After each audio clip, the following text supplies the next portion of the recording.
ஒரு சின்ன கதை. ஒரு பணக்காரர் ஒருத்தர் இருந்தார். மிகப்பெரிய கோடீஸ்வரன். அந்த கோடீஸ்வரனுக்கு ரொம்ப தலைவலி.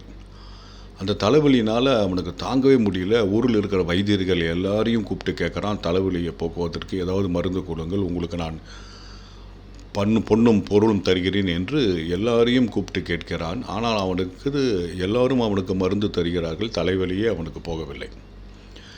இப்படி ரொம்ப அவதிப்பட்டுட்டு இருக்கிறான். அப்போது ஒரு நாள் அந்த ஊரில் வழியாக ஒரு சன்னியாசி வருகிறார். அந்த சன்னியாசி இதை கேட்டோன்னே அந்த கோடீஸ்வரனோட வீட்டுக்கு வருகிறார். அவனுடைய வேலையாளெலாம் வந்து யார் என்னான்னு கேட்குறப்போ அந்த சன்னியாசி சொல்கிறார், நான் ஒரு சன்னியாசி, நான் உங்களுடைய முதலாளியை பார்க்கணும், அவருக்கு நான் தலைவலியை நான் குணப்படுத்துகிறேன் என்று சொல்கிறார். உடனே சந்தோஷப்பட்டு வேலையாட்கள்லாம் ஓடி போய் முதலாளிகிட்ட கொண்டு போய் விடுறாங்க. அந்த கோடீஸ்வரனை பார்த்தோன்னே சிரிச்சுட்டு அவர் பார்க்குறார்.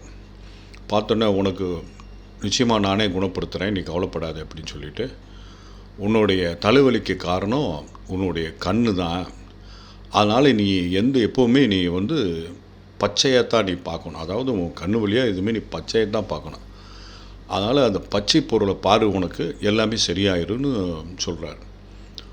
சொன்னோடனே இவன் என்ன செய்கிறான், அந்த அவனோட தங்கியிருந்த ரூமை பூரா பச்சை பெயிண்ட்டை வாங்கி அடிக்க சொல்கிறான். எல்லா பொருளையும் பச்சை அடிக்க சொல்கிறான். கொஞ்ச நாள் அப்படியே பார்க்குறான். கொஞ்ச நாளில் அவனுக்கு தலைவலியெலாம் மாறி போயிடுச்சு, சரியாக போயிடுச்சு. உடனே சந்தோஷப்பட்டுட்டு, அவன் மிகப்பெரிய கோடீஸ்வரன் அல்லவா, அவன் வெளியே ரொம்ப நாளுக்கு போகாதனால வெளியே போகணுன்னு ஆசைப்பட்டு வேலையாள்கிட்ட சொல்லி வெளியே போகிறான்.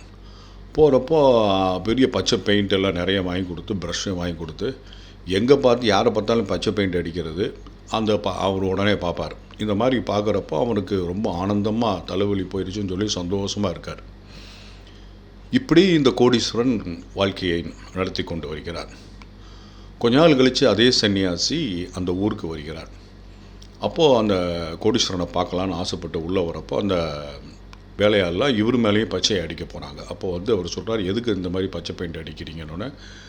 இல்லை, நீங்கள் தானே சொன்னீங்களாம் சாமி, எங்கள் முதலாளிக்கு வந்து எல்லாமே பச்சையை பார்த்தா சரியாக போகும், அதனால் எல்லாமே ஒரு மாதிரி பச்சையை அடிக்கிறோன்னு.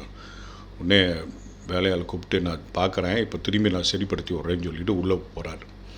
போனோடனே அந்த முதலாளி இப்போ பார்த்து கோடீஸ்வரனை கேட்குறேன், எதுக்கு இப்படி தப்பு செய்கிறேன், எல்லாரும் மேலேயும் பச்சை அடிச்சுட்ருக்கேன்னு. நீங்கள் தானே சொன்னீங்க சாமி, அதனால் நான் எல்லாருக்கு மேலேயும் பச்சை அடித்தா தானே எனக்கு தலைவலி போகுதுங்கிறார்.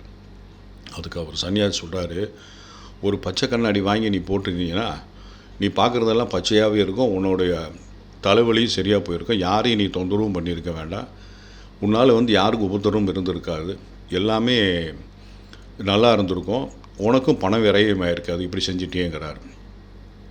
அப்பொழுது தான் அவனுக்கு புத்தி வருகிறது. அப்போ சன்னியாசி சொல்கிறார், இந்த மாதிரி தான் நிறைய பேர் உலகத்தில் தன்னுடைய குறையை மறைச்சிருக்கிறதுக்காக எல்லாருடைய குறையும் பார்த்து சொல்லிக்கிட்டு உலகத்தை திருத்துறேன்னு சொல்லி அவன் வாழ்க்கையவே வீண்டெடுத்துக் கொள்கிறார்கள். ஆகவே யார் குறையுமே வந்து நிச்சயமாக தீர்க்க முடியாது என்பதை இதன் மூலம் சொல்கிறார். இந்த குறையை வந்து யாரையும் திருத்த முடியாதுங்கிறதே இந்த கதையை பார்த்தா நானே பழகினேங்கிறதே உங்கள் எல்லாருக்கும் தெரிவித்துக் கொள்கிறேன். ஆகவே யாருடைய குறையும் யாரும் திருத்த முடியாது, அவர்கள் மனம் போன போக்கில் தான் வாழ்கிறார்கள். ஆகவே நாம் நம்மளுடைய குறையை திருத்து கொண்டு வாழ்ந்தாவே சுபிட்சமாக வாழலாம் என்று கூறிக்கொண்டு இந்த சங்கரநாதம் மூலம் நன்றியுடன் தெரிவித்துக் கொள்கிறேன். நன்றி, வணக்கம்.